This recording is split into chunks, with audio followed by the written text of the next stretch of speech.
This is a Hot Pie Original. Let me get serious for a second. Okay, I want you to, let's role play a little bit here to fully appreciate and get away from just politics, blah, blah, blah, blah, blah, and get into what's an incompetent world we live in. Just so you can appreciate this, you need to role play a little bit here.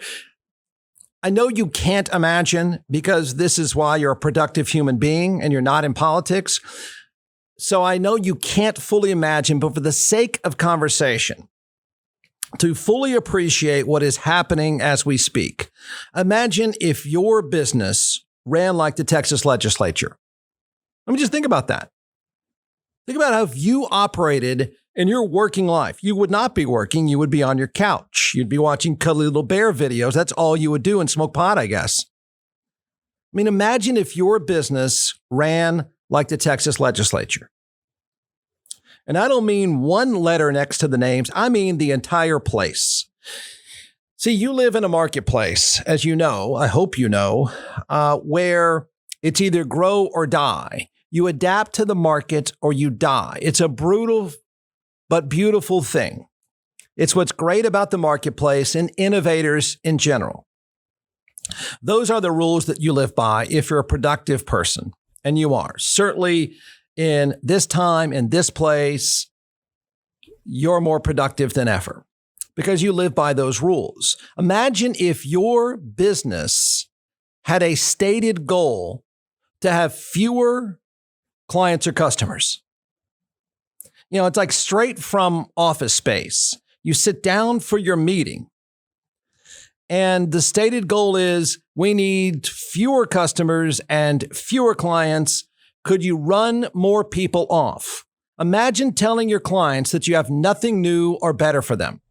In fact, you tell your clients, I don't want to tell you to do this, but it would be kind of an entertaining role-playing session to tell your clients that you're going to be less innovative and you're going to offer them less.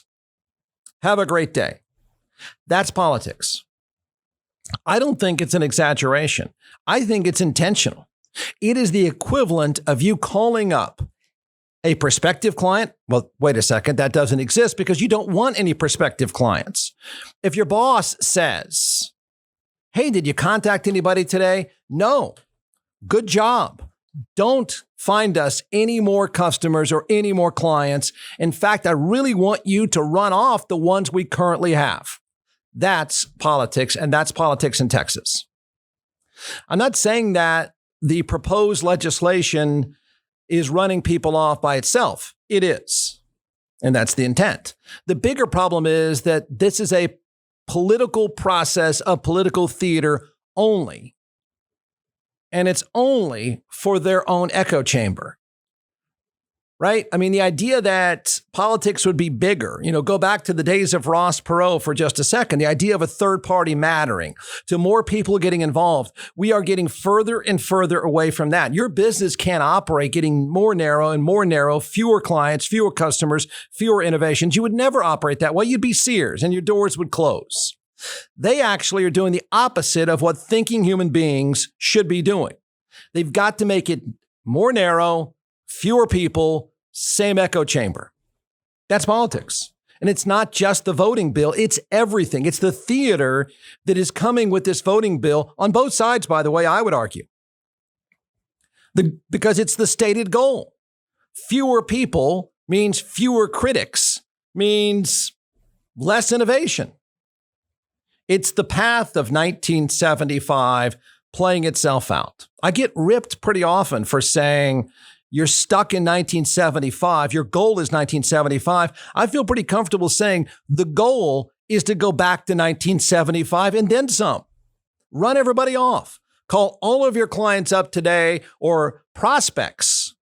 Have no prospects. And those that said, hey, I'm interested in your product or service, say, I need you to go away, please. Leave. Don't call us again. You keep hearing the term faith in government.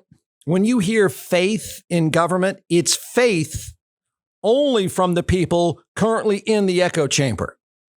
There is no desire for your faith in government. None. Zero. It's just the opposite of that. And I think it's working. And I don't blame you for it working, because you're going to say, I don't have time for you losers. I need to move on now. That is precisely the goal. It may even be stated somewhere. There is no desire or no effort to earn your trust. There is no effort whatsoever to win you over. And they're succeeding at this. If you disagree, then let's have at it.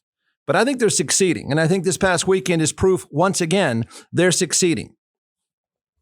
Politicians, certainly in this state, I would say I don't know of any industries like this, but I do know of one, and it's going to be Sears soon as well.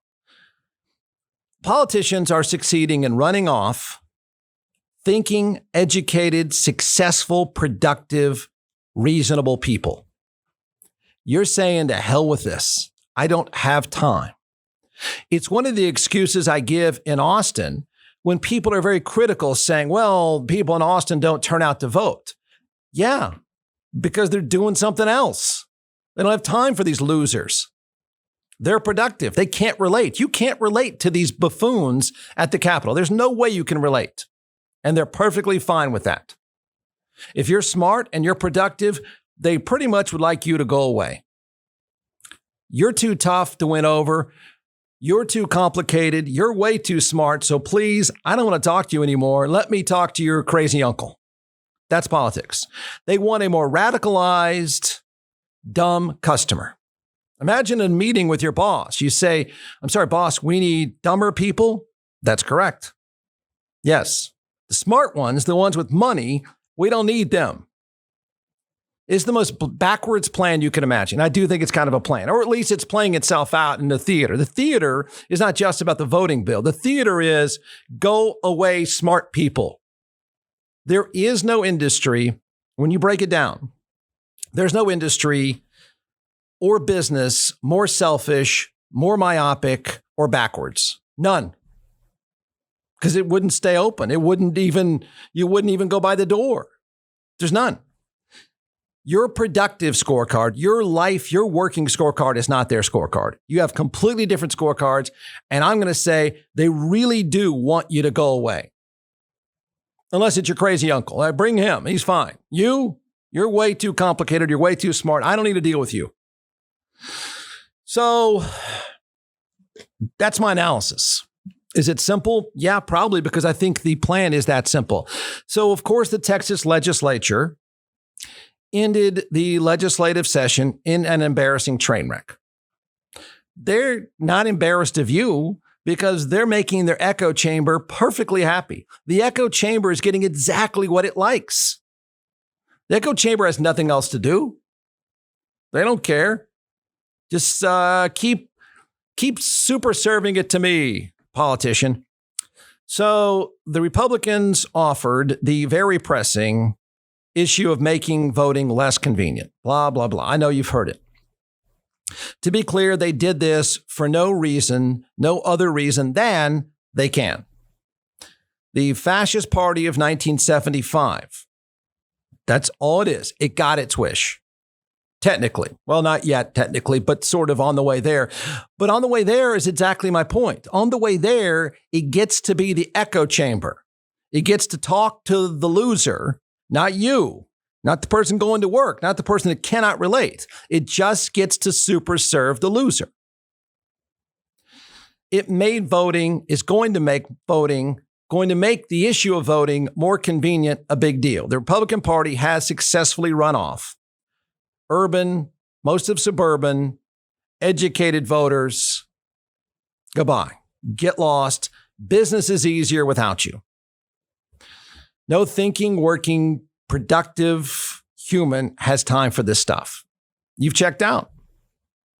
That's the goal. You have a life. You've moved on because you cannot relate to this. It's just the same story. It's just background noise, and they're perfectly fine with you not paying attention. They started to pass a comprehensive bill to restrict voters' access in the name of integrity. I love hearing this. The terms you hear constantly are integrity and faith. Yeah, right. They're is no voter fraud problem, not even in Texas, not even here. We can't run a power grid, but there's no voter fraud in Texas. I know you would assume there must be, but there's not a problem. There's not a problem. We know there's not a problem. Shockingly, there's not a problem. So it's a fake issue. Democrats then get to decide to leave. They just walk out. I think they're getting what they want too. I think they're talking to the echo chamber as well. Hey, I'm here with John McCaul. I'm the creator and founder of ATX Hot Sauce. And when I say that you started this, maybe not screwing around in your kitchen, but maybe not that far removed from screwing around in your kitchen. So talk about the creation, the process, the dream that came out of the pandemic. It's from Austin, from Texas. There's not a lot of hot sauces out there that are actually from here. There's a few great ones too. But, Frank's and Tabasco and some of these other ones, I want something that's Texan like me. It's different. And I think that's what Texas is a little bit about. That's what Austin's about. So that flavor first without the vinegar, and then going into the heat after that, but not a blow your head off heat. If you notice, a lot of the hot sauces out there that you see are like Da Bomb or Death's Door, right? Yeah. And they're just supposed to blow your head off when you do it, when you taste it. Well, that's not the kind of hot sauce that I'm making. I'm making a hot sauce for the everyday person, for the condiment for every single day. And that's why the flavor first, heat second is so important, that you get those flavors that nuances whatever food that you're making. All right, order a box now. It's atxhotsauce.com, atxhotsauce.com. So they say, we're not playing. We're out. We're walking out. That's exactly what they did. That way, there wouldn't be enough people to vote. This is no joke. This is exactly what happened. So this bill is proposed. Democrats walk out the doors.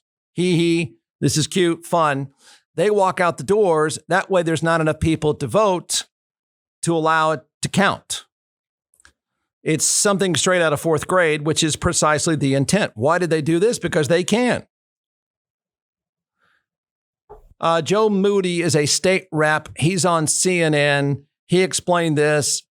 You would pay attention to about 6 seconds of this and go, man, I don't have time for you. He just says, they forced us. This was our only recourse, which is true. The only recourse to stop it in the short term is to walk out. Just walk out. That's what they did. So here's how this thing is going to play out. It's not going to matter to you. They don't care about you. You don't matter. You really don't matter. It's depressing, and it's a real sad state of affairs that you really want to make in 2021 voting less convenient. But it is what it is. So the wannabe president and Fox News star is Greg Abbott. And Greg Abbott then says, oh, you walk out? Well, I'm going to make sure you don't get paid. That's not a joke either. It all sounds like a joke.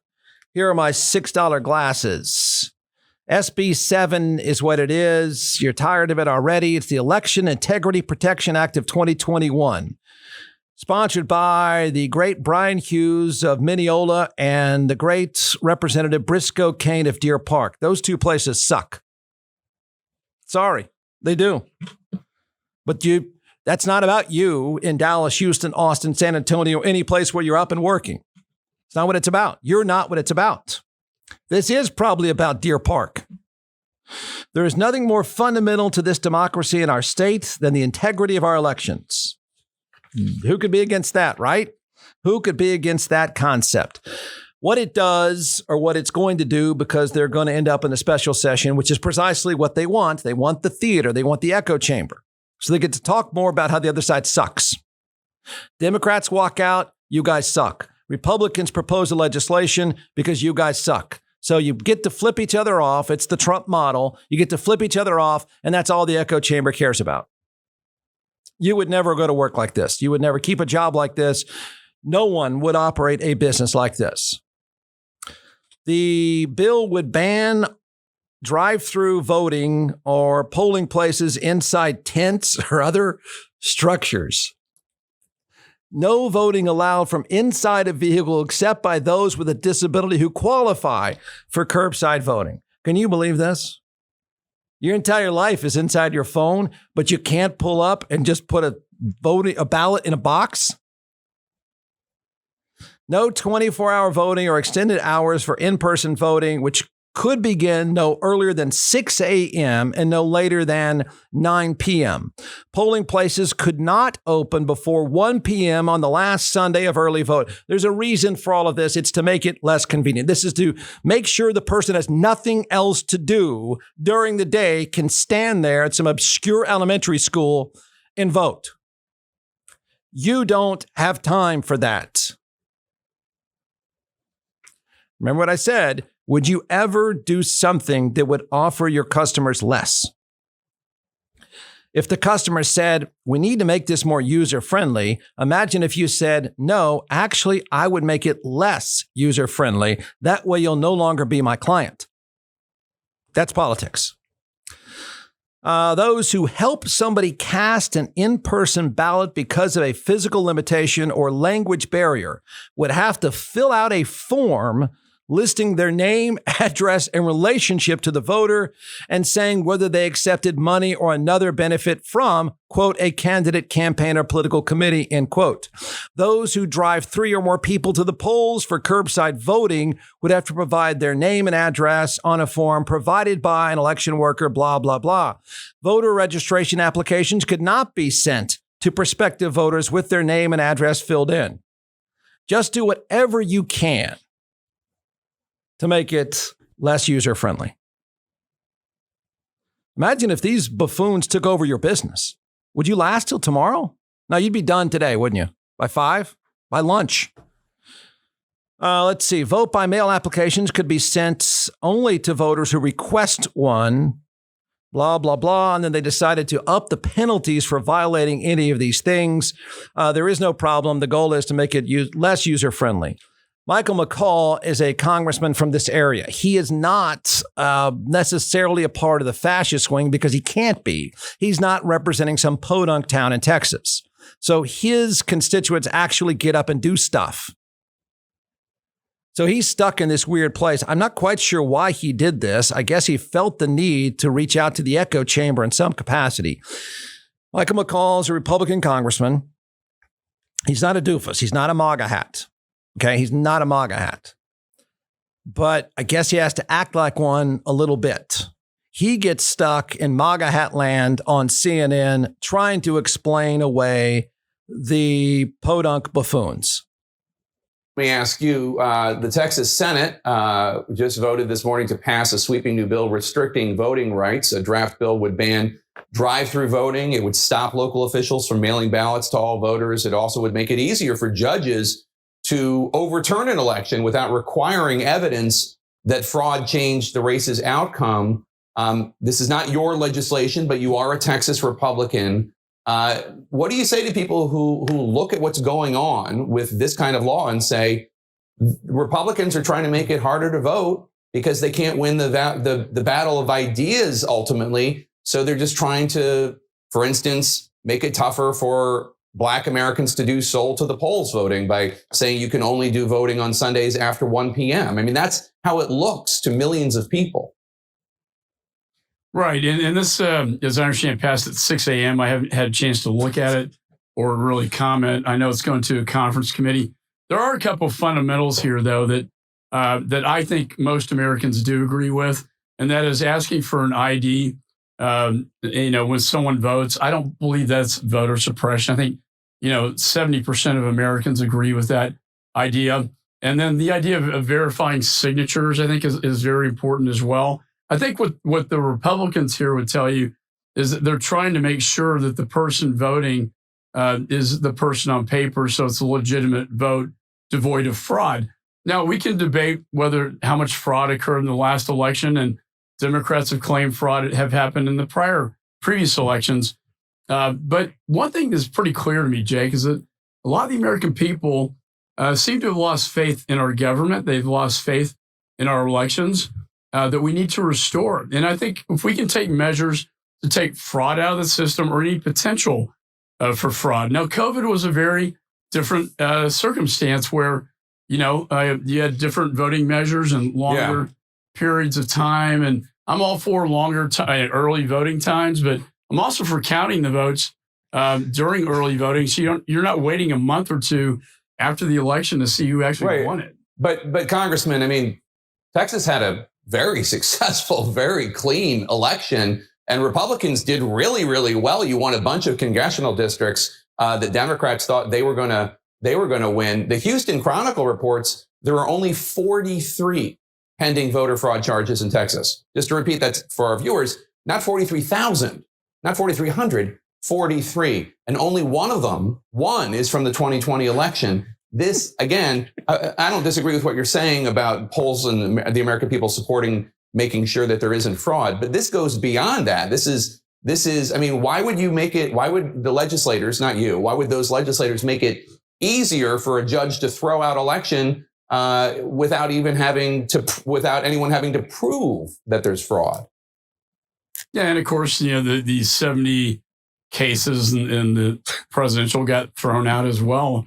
But I think the intent, and I'm not in the state legislature, is to restore confidence in the elections that fraud isn't taking place. Now, you make a good point. I'm a federal prosecutor in a court of law. That hasn't really been born to bear. This may be more of an optics issue, restoring confidence with the American people.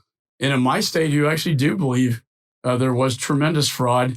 In any event, I think there are small measures we can take, whether it's voter ID or signature verification, that I think would give the American people more I'm going to go out of my way to not say poor guy. If that guy could crawl under the desk right now, he would do so.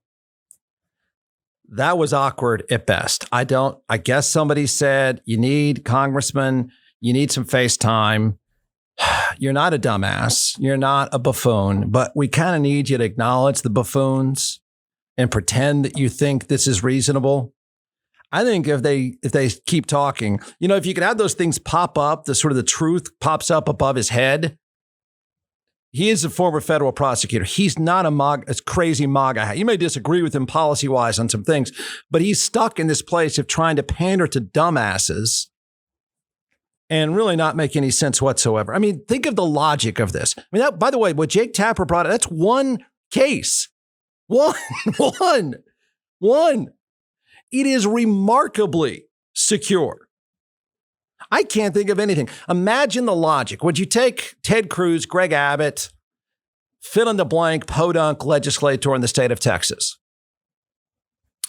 Would they say, I know you believe Bill Gates is putting a chip in your neck when you get the vaccine, because you believe Bill Gates is putting a chip in your neck, you should not get the vaccine. You should not go to school. You should not go to work, because you believe, even though it's not true, but if you believe it, you shouldn't do it. I mean, imagine operating a life that way. Would Ted Cruz say that? I mean, why not? I mean, there's better data that says Bill Gates puts a chip in your neck than there's a bunch of people scribbling someone else's name on your ballot. I mean, this is beyond idiotic. But the poor guy, I'm sorry, he's not a poor guy. He's elected. It's his job to sit there and answer. And he was reading his notes, and the only thing he could find on his notes was this thing about signatures. And all he could think of was, please get me out of here. I'm having to explain for a bunch of these country buffoons, and I have no explanation.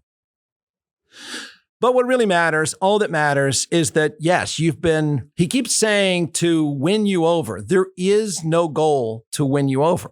There is none. It's just the opposite of that. That's my point of you wouldn't operate this way.